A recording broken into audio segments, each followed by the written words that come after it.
INC oye! Oye! INC oye! Oye! INC oye! Oye! Oye! Vital Kamerhe! Mokonzi! INC! Mopepe Sika! INC! Mokolo Tomai! INC! Apotoli Tomai! INC! Mokolo Tomai Nini! INC! Toujours ensemble!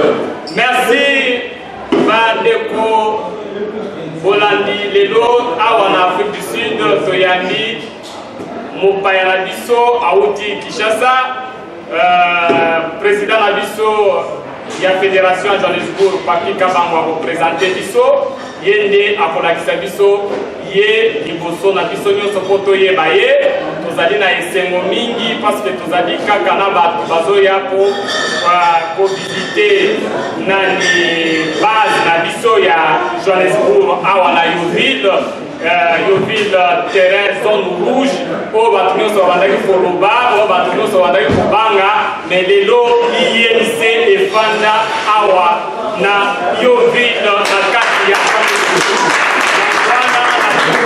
na moment oyo pona kobenga mwana mboka Papi Kabangu qui est notre fédéral ya Afrique du Sud pour présenter biso invité na biso ya mokolo ya lelo. INC oye! Oye! INC oye! Oye! INC oye! Oye! Oye! Vital Kamerhe! Mokonzi! Na yango wana napesi bino botoni mingi na boye na bino na biso ya lelo po toyandi mopaya na biso awa mwana mboka Jerez oyo azali vice-président ya Ligue de Jeunes na fédération na biso ya ville ya Kinshasa.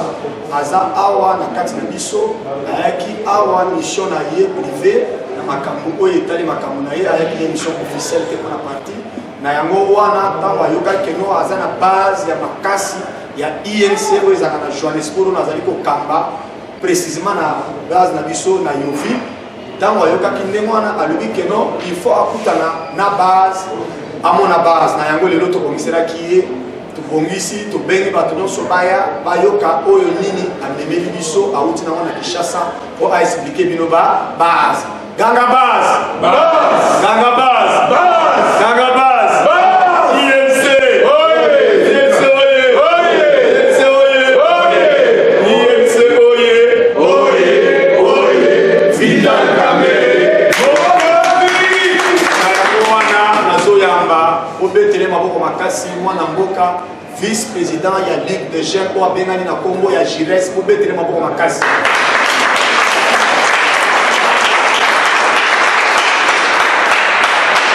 Merci encore la fédération ya Johannesburg na service au Bosani Ngai, vraiment na botika na attaché à la fédération oyo parce que la monique boza na bolingo la partie. Merci encore la fédérale Papi Sarkozy na organisation telle que le bagi na ngai na ko zanga te ko mema ba makambo nyonso bosani awa mpona parti et po bakangi ya parti na niveau ya Kinshasa na kozanga te kosala yango na kopesa bino encore baencouragement pour continuer na elan oyo kozosala na parti parce que vraiment namoni ke makambo ezali kitoko bondimela président de la République Antoine Félix Tshisekedi ye azali patron ya coalition na biso, azali président de la République na biso, tozali na voie ya kitoko pour que mboka na biso ezala sauvé. Je dis et je vous remercie.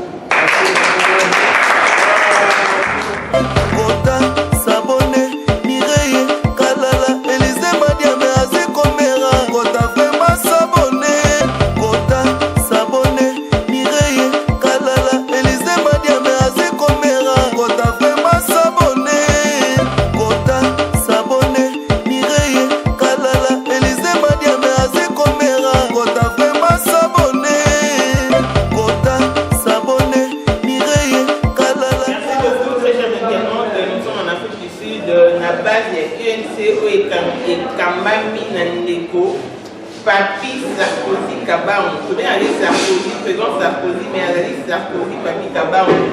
Voilà, base en gros, base président adjoint, il y a l'île de Gênes, il y a Kinshasa, en Afrique du Sud, voilà. Donc, mon niveau n'a pas eu un terme de Pasika, je sais que ça m'a répondu. Mais comment on doit être spécialiste? Bozo yemba bozo parce que là je tellement bien comme t'as la dit puis là que comme on a sentiment alors que sur le terrain sur le plan pragmatique nous exact Vital Kamerhe est l'élément le plus important de la présidence il est censé se batailler juste à tel point que va comme pour la cacher pendant mais il nous bozo là on est notre en fait présidence pour l'amour et merci beaucoup maman Namukina là c'est pour la présidence de la République parce que Nazali, tout le monde Nazali, et dans le cas de Mouka, Nazali, tu représentes Mbote, Natacha Moukondi à partir d'Abisso, son excellence Vital Kamerhe, le pacificateur, M. Bouguer. Ok? Tu peux essayer Mbote dans la musique, tu peux essayer Mbote dans la caméra à partir d'Abisso. Dans ce cas-là, comme le président de la République, il n'y aura ni rupture avec l'INC ni avec l'IFC. Ça, c'est le président de la République. Pourquoi le président de la République a dit ça? L'homme le plus confiant du président de la République s'appelle Vital Kamerhe.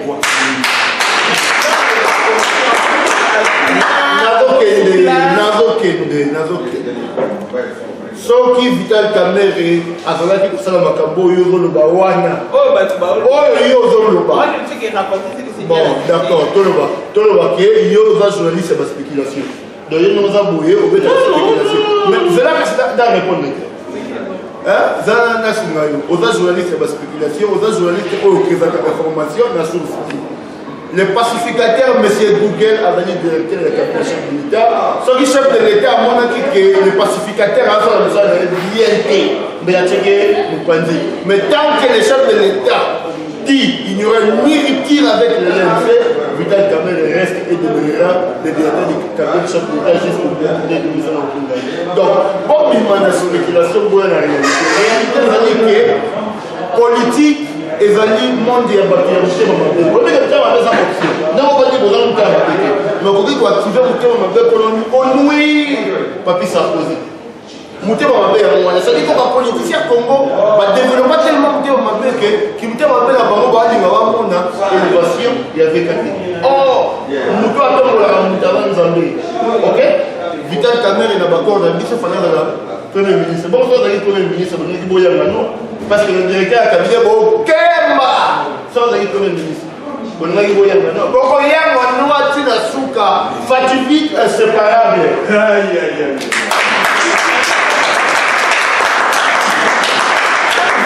séparable mais le monde il présenté apport concret oh il y a fait et donc le directeur il y a cabinet de l'État parce que les gens se plaignent la maison préfabriquée nous on a tellement élevé sur les boutons. Rétro-commission. 15 000. Bon, ils ont été, consomme-nous, et hausse de prix, hausse de dollars, mais tout le monde a dit que Kamerhe a une caractéristique qui est hors d'état. Alors, se livrer dans le boulot, on va légèreté, il ne fallait pas. En quoi est-ce qu'il y a pour aider le chef de l'État? Merci beaucoup. Je ne vais pas dire que Vital Kamerhe a des politiciens, il y a moyen et il y a génération d'ambition. Moi, la génération d'ambition, je vais 59, 50, si je vais 2000, politiciens, il y a moyen, il y a génération d'ambition. Comme on est pacificateur, Vital. Ok? Donc, le chef de l'État apporte d'ailleurs les années techniques. On va le développer. Politique est une stratégie, politique est une TV.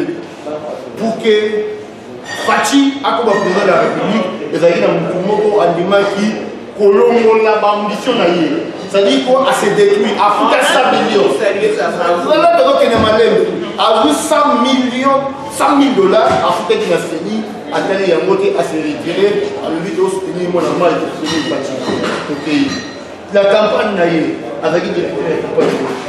Contribution à y mon accord mon accord et là Félix Antoine qui c'est qu'elle va prendre la République côté donc est-ce que la carte il y a cabinet OK je vais te donner une information conseiller la présidence baza combien? INC parti à l'hôpital Kamé. Na ba conseillers principaux avant le Union de Vatican, il y a eu ok? Na ba conseillers spéciaux. INC ça va combien? 2. Et puis toquer là bas collège. Tu vas 40 conseillers. On comprend. Pour te dire quoi? Pour te dire que la présidence de la République. Bon, avant de commencer, le directeur du cabinet adjoint, pendant 3 ans, pendant 10 ans, c'est vraiment une DPC. Il est mort quand il a dit membre Pour te dire quoi? Pour te dire que le président Vidal, c'est un homme très pacifique. Il a compris que c'est le cabinet du chef de l'État, c'est le chef de l'État qui doit avoir la primauté à nommer par Oyoye Alingi. Mais ici, partenaire politique, que IOP, mais ça va être quelqu'un. La PCI est lié le tombeau en tant que tata pour conseiller Kolo, il y a des achats et puis pendant la présidence, Bazali beaucoup, il y a des presses. Donc voilà, c'est la tombe, c'est le lobby à la maison, c'est compliqué. Soit tu vas comprendre, par exemple, comprendre le côté, soit tu vas comprendre le côté. Au sommet, il y a Turquie et il y a Kinshasa. Au fret, au transport, au construction, au paiement, ouvrier, on va monter la couronne. Et puis, peut-être, on va ingénieur en construction, on va évaluer les binos avant le bail. On va évaluer les binos, estimation réelle, il y a pour, il y a pas. Parce que la politique, tout va dans le bas. Nous devons un technicien. Et puis, nous avons diré à combien de temps? Parce que, au revoir, quand on a la brique, on te dit, mais diré, on a combien de temps? Dans cette information, il y a un bougement dans le qu'on va parler en et comme, ah, on a dit qu'il y a un boucan, on va parler en déjà, on a la matin, mais, boulet de sonner. Ça dit quoi? Tout le monde a la spéculation, tout le monde a monté dans ma baie, qu'on nuire beaucoup pour la ligne. C'est parce que ça dit, il y a président de la République. Vital n'a pas changé de maison, il reste toujours même dans l'air à la bande. Donc, ce que vous avez dit aux jambons et Bénin, même tout le monde va sous Awa, on va te demander. Vital, tu m'as donné à comment faire. Si tu as une minute ou rien, nous te demandons à l'action de la réseau social, il y a tout le monde. Ah, on a quoi? X autres monde. À du moment là. À tu as pour ça. Mais à du moment, on a beau le temps, on va comment pas toquer dans la polémique. Donc, VK reste le politicien, je le dis encore, les politiciens de notre génération le plus intelligent, c'est pour cela qu'il est combattu. Parce que Madame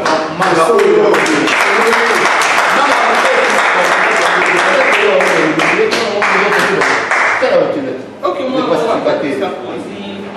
il y a aussi des zones rouges. Je te voyais ma stratégie, tu as pour faire à toi, INC, à notre zone rouge.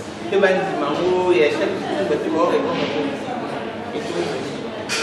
Oui, mais dans mon âge, mon tour, ça la pour les amants en beau capital Kamere parce qu'il y a quand même une ambition politique, au tient mon pensée, mais moi en beau capital, ça va tout expliquer au tient l'ambition politique, mon pensée, pour supporter moi en beau capital, tu sais qu'il faut que et l'ongo qu'on a eu pour qu'il s'attire à niveau à Premier ministre au premier temps qui est à jouer en haute as. Ami qui tissiti à premier niveau aux activités de la cabinet, vraiment.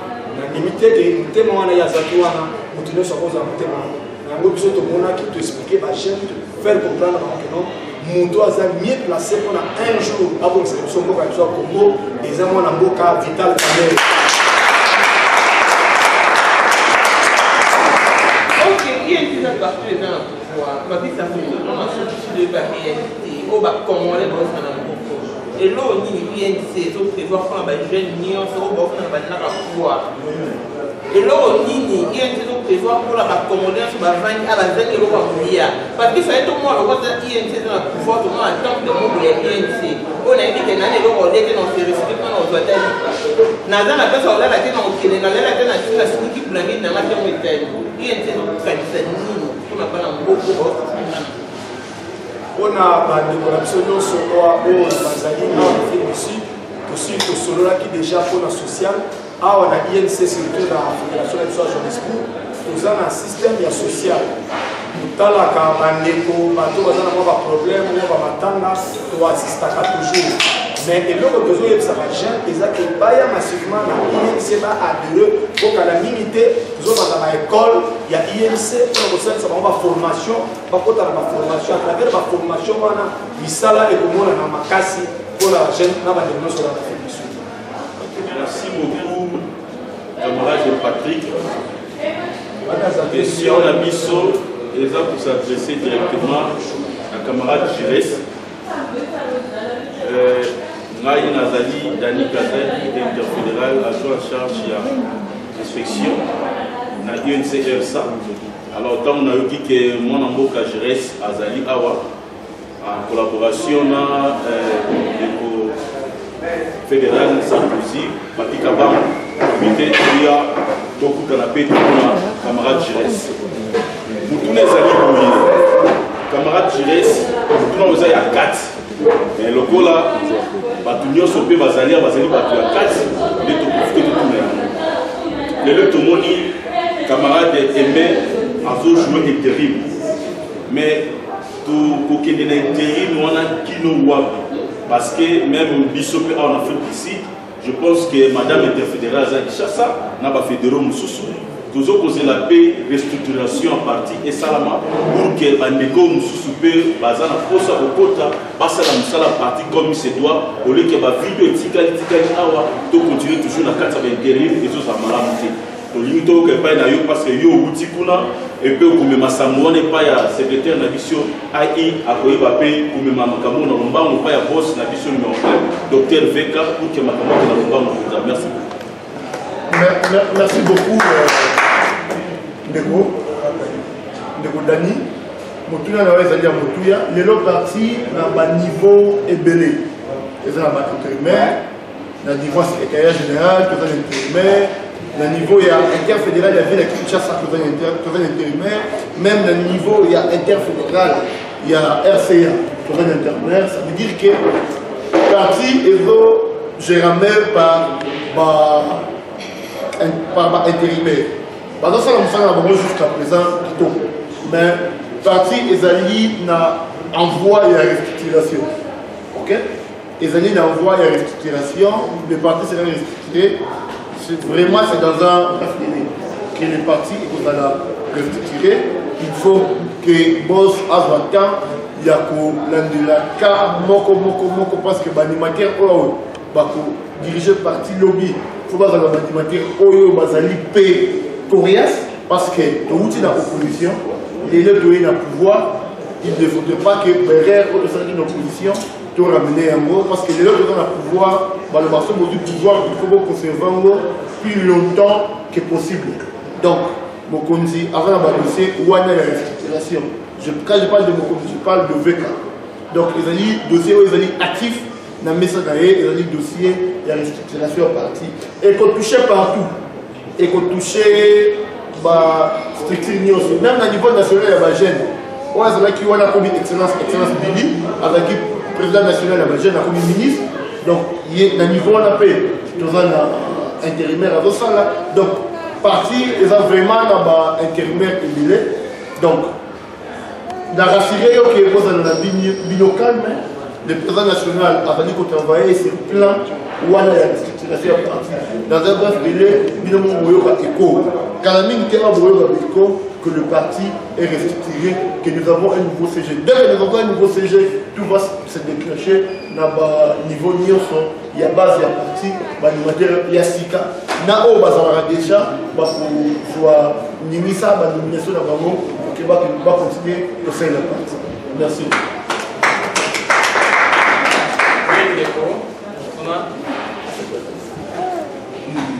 Na Congo na ngai Didier Fanga. Nazali moko ya INC ya Sigawa. Otuna na ezali lokola ndeko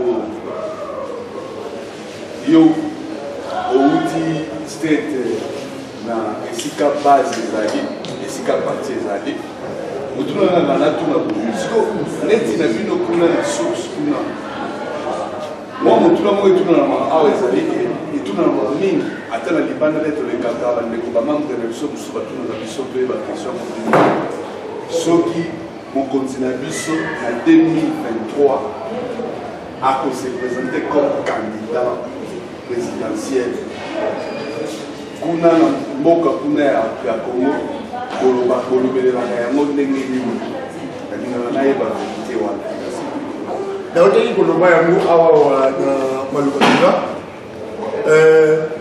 président Vital na président Félix bakutelaki na Genève esimbaki te na baninga na bango ya lamuka epuis bango bake Nairobi basali oyo topenge cash na cash wana tosalaki document moko ezalaki accord politique entre président Félix na président Vital tolobaki ke mandat ya liboso kozala candidat ya cash ekozala président Félix mandat ya mibale ekozala président Vital wana ezali document oyo ekomami noir sur blanc et puis bolandaki na États-Unis président de Londres c'était à Londres le président de la République batunaki ye motuna wana arépondaki yango que na 2023 Vital Kamerhe nde tokozala candidat ya coalition na biso ya cash wana maloba ya président de la République epai ya bacongolais ya diaspora oyo bazali na Londres président soki na bosini pays te ezali na Londres président de la République ye moko donc wayambo ya Congo a confirmé na mokili mobimba que candidat na ye ya 2023 oyo ye akoappuye ekozala Vital Kamerhe ya pas match question là même na mboka eza bongo. J'ai une question parce que très récemment, son Excellence, le ministre délégué à la Défense, Sylvain Mutombo Kabinga, oui. On lui a posé la même question et il a donné presque la même réponse qu'il n'y aura jamais dissolution de la coalition CASH et STC et il n'y aura pas de rupture au sein du CASH. Sikolo, pour Nayo Loko Ozali, président adjoint, vice-président, président adjoint. Oui. Il y a une ligue de jeunes, il y a vu la Kinshasa. Na maye oyo mwana mboka avec Pascal Nazo Sala, on peut y visiter nini. Oui, il y a des gens qui respectent les bébés. Mais ce qui nous tout, à d'autres ils font d'abord blabla. Papa blabla, ils disent que la moto sera dans le pot. Otika sera dans le pot, tout sera dans la moto. Tant la musique, avant tika, bisous de mon gars 18 ans à dans la cabine. Là, avec ça qui, moto otika moto na nzambe asala musala na ye yeva kongolisa biso tokoma ba chrétien atika makombo etali yete ça dire quoi atika balambi fuba na bafufu bataki fuba batika fuba biso ba politique sur la politique.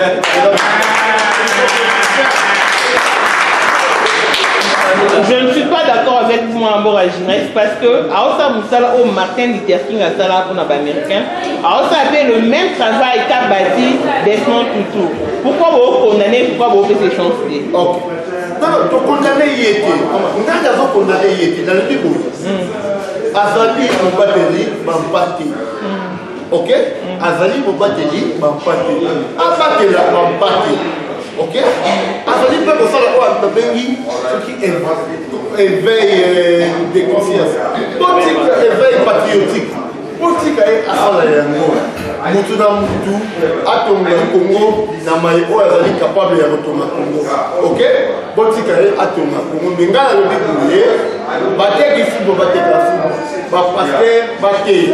Bisous ma politicien, tout ça là. Politicien. Laissez la politique. Mais au répond les dates, il est dans le bon ou il est wrong. Ok.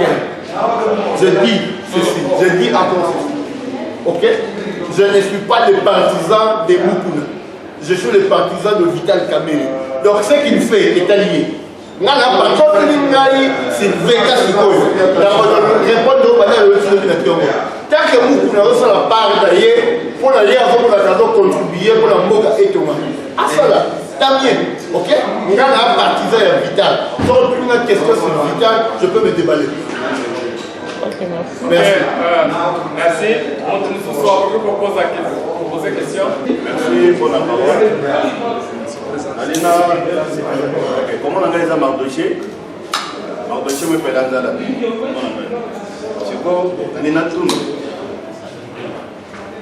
Par rapport à la coalition Cash na FCC. Na cash, votre conception que candidat na biso 2023 eza Vital Kamerhe. Goïté, c'est quoi constitution en mboka na biso? Et le dit que président aza na droit ya 2 mandats. Koyo mandat liboso nde oyo azosala ya mibale akozala na droit ya kopostule na deuxième mandat to akopostule te nde yango tolingi toyeba parce que boti confirme biso ke candidat na 2023 kote kozala Vital Kamerhe ekozala ndenge nini Vital akozala président to Félix nde akozala président na 2023 nde yango tozona soki ye aza président te c'est-à-dire que au violer nini constitution ya mboka na mboka nini ya Merci Bardoché, question est fondamentale. Constitution le dit boye, le président de la République a droit à deux mandats, non, un mandat renouvelable. Ok? Ok. Il y a un de la Constitution de la mission. Donc supposer que le président de la République a couché. Donc supposer que le président de la République a le bien à postuler dans l'Aïe. Le président de la République actuel a bien à postuler dans l'Aïe. Il y a un qui a postuler. Constitution et quand il y a la place libre. Constitution quand il y a la place libre. Le droit, il y a postulé et à l'île libre. Ok? Mais, kaka, les législateurs de la mission, les gens qui ont quitté par mandat de siècle. Et quand le président de la République a dit, il y a un bouquin qui a 2 mandats. Moko, tu renouvelé et Sili. Il y a 5 ans, 5 ans. Mais n'a pas dit qu'on a un candidat après 5 ans, on a un candidat parce que par exemple, nous sommes dans un candidat, peut-être par exemple, peut-être dans postulé la laïcité. Tu comprends? Mais maintenant, quand tu es sur le plan, il y a droit. Parce que pour les années importantes, mais dans ce cas, Constitution de la mission est le but bien que le président de la République a un mandat renouvelable une seule fois. Ok? Constitution ce qui va. Le choix maintenant, il y a de postuler et de dépendre d'un bon vouloir. Il y a nous avons le président de la République. Nous avons le président de la République, il est président de la République. Candidat en 2023. Les alliés, Vital Kamerhe. A violé la Constitution de l'autre côté. Ah oui, ce sont les hommes là, en 2023, je crois, 2028, à quoi ils ont gagné comme président de la République? À ça, il y a des mandats. On comprend? Ça veut dire que, par contre, ça, la présidente, pour la présidence, la présidence, il y a Yokoti, il y a Bimi, Yokoti, il y a Bimi. Il y a un accord dans Bango et Nairobi. Mais la politique est dynamique et évolutive. Donc la politique peut évoluer d'une manière à d'une autre.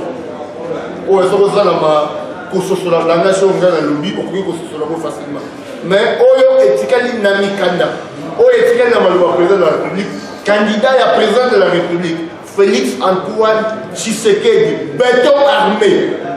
Vital Kamerhe, d'abord le candidat en 2023. Merci.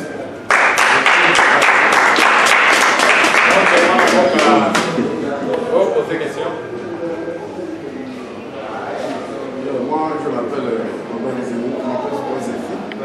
Nous appelons le président de la Ligue de la jeunesse. Je vois le président de la jeunesse. Dans la partie politique, nous avons des projets mini pour la jeune en Congo, depuis surtout pour la diaspora où ils ont projet mini pour ça. La haute école que mon conseiller Bissou est parti, Vital Kamerhe, les pacificateurs, à chaque Moutunaye et pas à Bilingue. Dans le bac, il y a ça veut dire quoi? Le projet de société dans Bissou. Ok? Le projet de société dans Bissou, j'ai besoin de la présentation le plus élevé. Ça, c'est un de deux. Ceux qui ont été dans le ministre. La part de l'INC, donc on a que 80% ou 70% dans la moins de 50 ans. Ok? Dans la moins de 50 ans. Je peux te citer. l'excellence Mili à moins de 40, si je ne me trompe pas. Excellence Estache à moins de 45 ans. Excellence Molendo à moins de 50 ans. Excellence John Kumba. Ok? Je vais prendre Madame la vice-ministre de l'enseignement supérieur à moins de 40 ans. Non, plutôt environnement. Ok? Nous avons peut-être que deux personnalités au Baron Zalafement à ce moment-là. Ça veut dire que le projet de société c'est Ezali Makassi. C'est clair, je pense que tu as devant les médias, il faut que tu aies un mot. Mais dans ce cas, on formule quand même quelles sont les orientations que les partis donnent quant à la jeunesse. Surtout, il y a un bateau dans les bandes à Bokaboué et puis le bateau dans la carte à Boka. Merci. Ok, merci beaucoup. Oh. Merci beaucoup. Donc, comme Nasuka, il y a Nani interview dans l'ISO. Ce qui. Je vais arriver. C'est la caméra, donc, comme Nasuka, il y a conférence de presse. Banamboka Bolandi, vice-président, il y a Ligue de jeunes interfédération, il y a Kinshasa, Azali présent Awa à Johannesburg. Il y a une fédération à Johannesburg, où il y a Mwanamboka Patika Bangu, na équipe de Nyonso Mobimba, où il y a Simanaye, il y a Bakiye, Lego, pour kolakisa bomoko na kati ya parti na biso INC parce que tous allez toujours ensemble ata place nyonso kokende tozali kaka na INC ezali pona kobongisa mboka ya Congo pona kochanger bilenge mayele pona kolakisa bilenge basala mosala ndenge esengami INC INC Mokolo tonga INC Abotoli tonga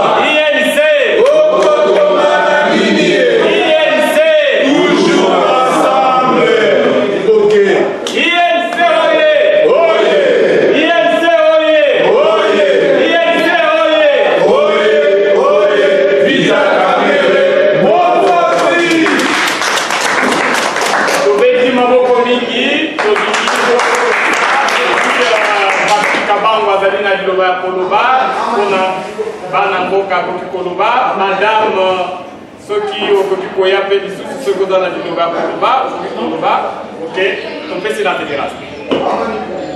Oyo tobe koyebisa bana mboka ezali ke parti na bino INC eza parti oyo ezali oyo ekozala na oyo ezali parti ya INC oyo bakate makambo aza koyebisa bino oyo président na bino oyo gauche droite INC eza parti oyo eza na venir bokangana na INC omipesa na INC po biso kala mingi te tozobanda déjà baécole ya koforme bajeune awa babilenge tokotina bango na Congo bakende kosalela mboka na bango na yango wana bino nyonso bomipesa na parti oyo eza na venir eza parti ya mwana mboka Vital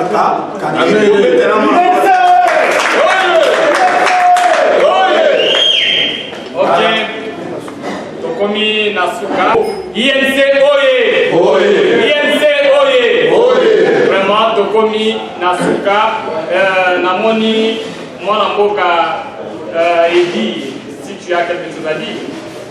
Non, vraiment, moi c'est Edine Tanga. Je vais présenter, j'ai vraiment, comme tu viens de me poser la question, j'ai vraiment rien à dire. Ici, vraiment, nous sommes contents de recevoir notre camarade, le président adjoint de la Ligue des jeunes de Kinshasa.